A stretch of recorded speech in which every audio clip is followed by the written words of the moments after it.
morning, beautiful people. Welcome to a special video today, a little bit different than normal. We are teaming up with the Homesteaders of America conference organization, and they are putting together this collab with a bunch of other YouTubers about how to grow your own food, which is always important, but especially in what's going on in the world at the moment. Right. Definitely an important thing, and we are so happy to be a part of this.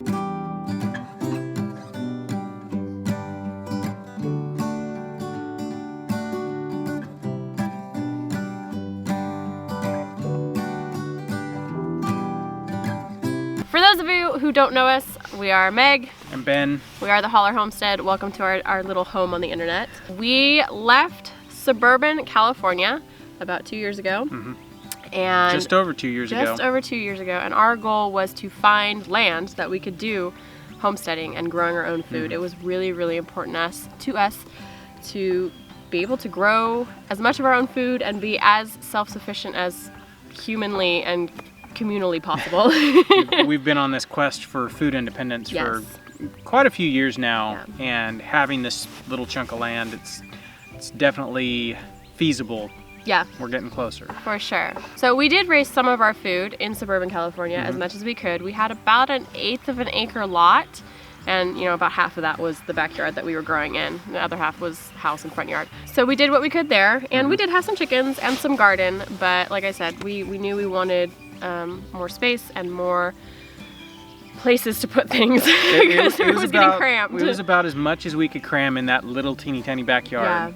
And still have space for like the chickens to free range and stuff like that, and the kids to play. Yeah. So we are going to jump in and talk about moving from suburbia to land and how to do that, what to look for, that kind of thing. I know a lot of people are actually looking for land and where to go and to get out of suburbia for a lot of other reasons, but especially for growing their own food and for just living in an environment where you can do that and you're not stuck in society, not able to find what you need when you need it. Oh, here comes the rain. I'm gonna hold off as long as I can, please.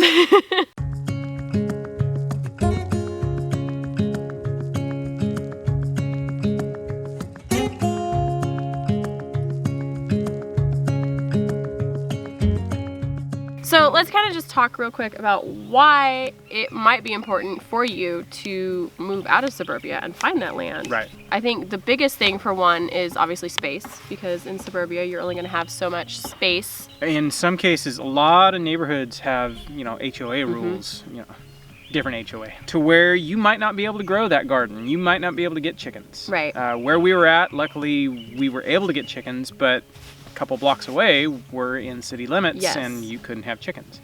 So there's a lot of restrictions in cities that you don't have if you're in the outlying areas. Right. And then also space as far as like how much you can grow. I mean, there's only so much you can stick in a backyard, and some people do amazingly and are able to provide almost everything for themselves in a backyard, but obviously more space is going to make that a little bit easier. I think another reason for having more land and being able to provide for yourself is obviously you're not relying on the system anymore. Right. So being in a city, not only is it hard because you have the infrastructure there that you do become dependent on and you get used to, but being out on land, you're more responsible for yourself, and when things go down, be it something like a big crisis, or for us, we experienced a job loss in the middle of our journey, and it became really apparent that it was like, oh, we need to provide for ourselves. We really need to pay attention and take control of our food situation. Right. And we had maxed out that backyard. It was to the point where we were growing up. Yes. We were putting planters on the fence and on the walls, and we were starting to go up. We really sat down and it was like, you know what, for us to do this, we're gonna have to rip out the front yard. Right. We're gonna have to rip out the rest of the backyard. So we started talking about, maybe we could find land. Right. You can do a lot with an acre. You can. You really can. So what are some of the first steps that we took as far as getting ready to leave suburbia and find land? So for us, it really started with a lot of planning and talking. Do we want to do this? Can we do this? It's scary, honestly. It is. It's scary. And so we really sat down and hashed out what we wanted. What kind of land? Do we want hills? Do we want flat? Basically put together a list of everything we wanted. Yeah. So then it boiled down to like, how could we afford to do this? Right. And so we really started looking at our debt situation, you know, the mortgage, the car payments, you know, all of that. And we realized if we're going to do this, we need to be debt free. Yeah. And so we started socking away every penny, nickel, and dime we could scrounge up towards debt. Yeah. And when it finally came time to sell the house was the only thing that we owed on, and we'd almost paid off the mortgage. So right. So that left us with a chunk of cash that we were able to use to buy our land. So our advice to people is always, always, always, always be debt free, or as debt free as you possibly can be. Credit cards, cars, vehicles. Those things are usually fairly easy to pay off compared to like a house or a mortgage. So get rid of the little debt as fast as you can, and by the time you are able to get your land, you don't have that over your head anymore. So if something does happen, like a job loss or something like that, you're not going to be scrambling to pay all of the bills when all you have is maybe just the land mortgage. So that does definitely our biggest piece of advice is for sure. Get yourself in a financially stable position as possible. Yep. So you can jump in and go buy land. Yeah.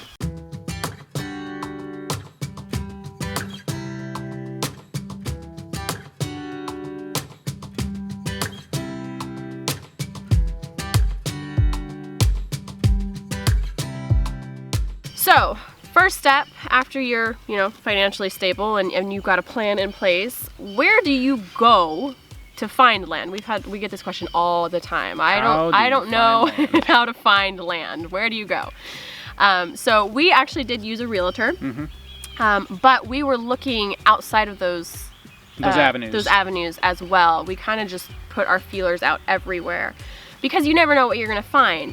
So you can go with a realtor. A lot of websites like Zillow and Realtor.com and stuff like that will have land for sale. Sometimes they're hard to find because the search parameters are difficult. If you're looking for land, it's a lot harder to find than if you're looking for a house. Right, exactly. So just keep that in mind when you're looking on I'm going to call it commercial type websites.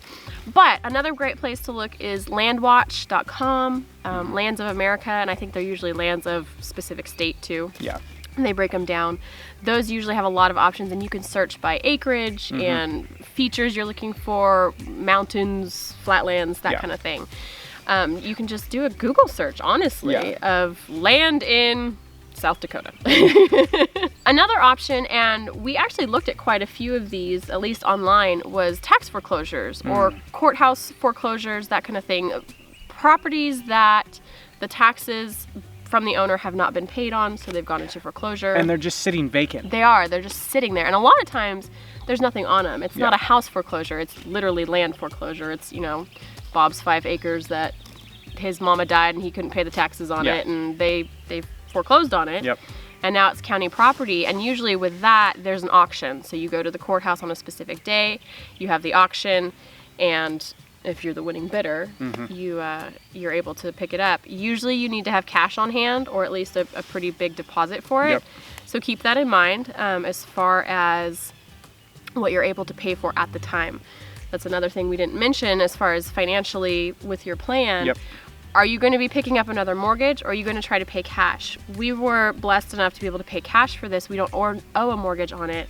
And we are thankful every day that we don't have that worry over our heads. And how are we going to make that mortgage? Right. So that's definitely something to consider when you're looking at the future as far as what you're willing to pay for, and honestly, how long you want to have to work to pay for the land and that kind of thing. So then once you have figured out where to look as far as resources for that, definitely sit down and think about what you want to look for. And it's going to be different for every family, for every person, depending on what your goals are for your homestead, what you want to grow, how you want to grow it, what kind of animals you want to have, that kind of thing. For us, we kind of wanted a mix of everything if we could get it. We wrote down absolutely everything that we could possibly think that we would want. Yeah. Like, I wanted a property with water on it. Yep. I kind of wanted an old barn. Right. And then I kind of wanted hills so I could play around with building swales and, you know, water runoff and water catchment and stuff like that. And then I wanted an old farmhouse. I didn't even care what shape it was in. I just wanted an old farmhouse. And then obviously the space. Something that was really a concern to me was having enough, like we talked about getting an acreage with just woods. And that was a great idea, but that's not great when you're looking to plant like right away on the land. There's a couple properties we looked at that were completely wooded. Right. And to even get out on the property, we would have to clear a whole ton of woods. Yeah. To plant a garden, we would have to clear woods. Exactly. And when we started really thinking about it, it's like, well, that's actually a lot more expensive up front before you can even do anything with it. Right.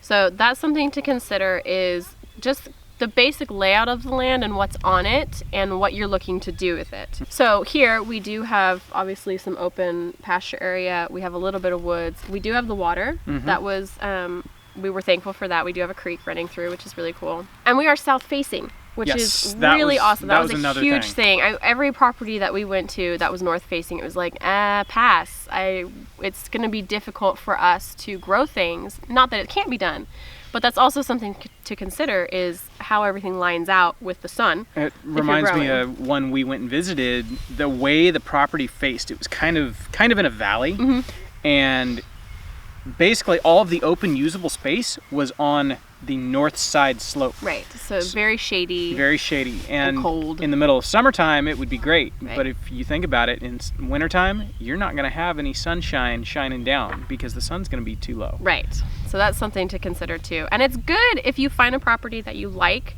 to go at multiple times. I think we visited this probably 3 or 4 times before we really said, yeah, you know what, let's sign the papers on this one. This one, the first time we came out, it was about a year ago. Yeah. We got to see it right before everything turned green. We came back in a rainstorm. Yes. And got to see how the water runs on this property. Which is also important. We came out again once everything had leafed out and we could really, well, you couldn't see anything anymore. Right. Everything was out of control. But you could see the leaves and what was here. Yeah. So, I mean, definitely check in different weather. Yeah. See what it looks like in sunshine, see what it looks like in rain. Yes. If you are so inclined. Yes. Also consider your proximity to town. Yeah. If you're cool with being an hour out of town or more, awesome. Just remember that when it comes to getting supplies or emergencies, you're gonna have to drive an hour to go get those things. Maybe you want to be on the outskirts of town, that kind of thing. Consider your zoning as well. The closer you get to a town, the more the zoning is going to be a little bit tighter and stricter. You're going to have rules telling you what you can and can't do. Exactly. Our property is unzoned, and that was one of the first things I checked for when we found it was, what's the zoning on it? What can we do? And I said, unzoned, and it was like, yes, we are good to go. We are good to go. We can do whatever we want. Yep.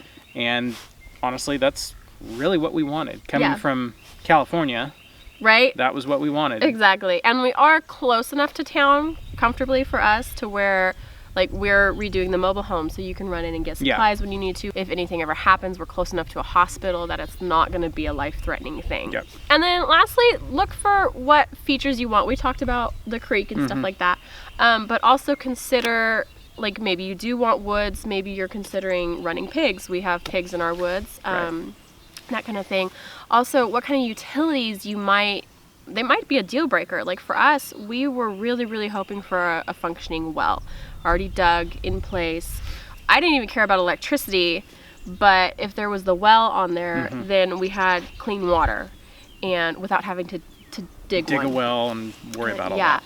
And we were able to find one. We actually, our property, for those of you who do follow, you know that we have a mobile home that has electricity and water and everything already hooked up to it. The mobile home's shot. We're having to redo it. But the utilities are already here. That's so an that understatement. Well, it is an understatement. But the utilities are here, and that was our big thing. It was like, okay, we can redo that, we can bulldoze it, we can do whatever. But the utilities are already here, so that saves us a ton of money. Up front. We didn't have to put in septic. We didn't have to dig a well. We don't have the option of city water, so like, it's either well or nothing. Yeah. Realizing that, it's like, oh, there's a bunch of infrastructure already here that we can use immediately. Right. So it was just as simple as getting the well tested, turning the water back on, or the electricity back on, and it really saved a few steps. It did. It did save a lot. And that's something to consider as well. If you can find a property that even maybe the property is really, really run down and terrible, if the bones are there, then that's going to save you a ton of time and money, honestly.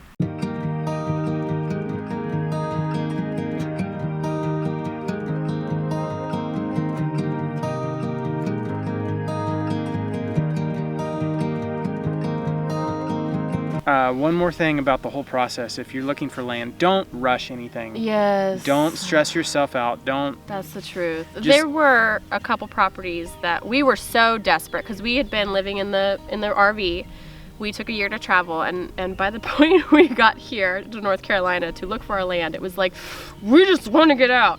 And there were some properties that we almost jumped into that now looking back on it would have been really, really bad had they gone through. There was one. It was basically they subdivided a whole bunch of land. Yeah. And yes, it was, 5 acres or something like that. Yeah. And it sounded good, but there's already a great big plaque out front of the subdivision. Pretty much means it's going to be an HOA in a few years. Right. So you just pay attention to things like that. Yep. Don't jump the shark too quick. Take your time. Yeah. Think it out. Plan, plot, scheme. Right. I think there's definitely a lot of emotion that goes into looking for land, especially in a time like this when a lot of people are really, really wanting to get out and grow their own food and take care of themselves. So there's a lot of emotional stuff that goes into it, and it's easy to make split decisions without really thinking about the long-term effects. So we definitely do want to encourage people to just take it slow and really look at all the aspects. So that's pretty much it, our points for finding land, how to find land, that kind of thing. We hope it really helped you guys. I know that, like I said, a lot of people are looking, just this day and age, I think a lot of people want to really take control of their food source, be it because it's scarce or because they don't know what's in their food anymore, or it's just a better way of living to just be out here and connect with the land and be able to pull your own beets out of the ground and be like, I grew this is so cool. We had collards at dinner the other night. It was like, these are our collards, this is so tasty. So it's definitely worth it. All the work and maybe frustration that goes into it, it's so worth it. It's an amazing way of life, and we hope this encourages you guys and gives you some pointers for what to look for. And where to look, and hopefully you will be on your own chunk of land pretty soon, out of suburbia. Leave that life behind. It's not worth it anymore. Just walk away. So that is it for us, guys. We really appreciate you being here. If you are new, you've hopped over from the Homesteaders of America collaboration. We are so thankful for you coming to watch. If you'd like, you can hit that subscribe button. We'd love to have you along on our journey. Crazy as it is some days. And for those of you who are normal to our channel, thank you guys always for hopping in and hanging out with us for a minute. So that's it. Catch you guys on the next one. Bye. And the rain comes. Right?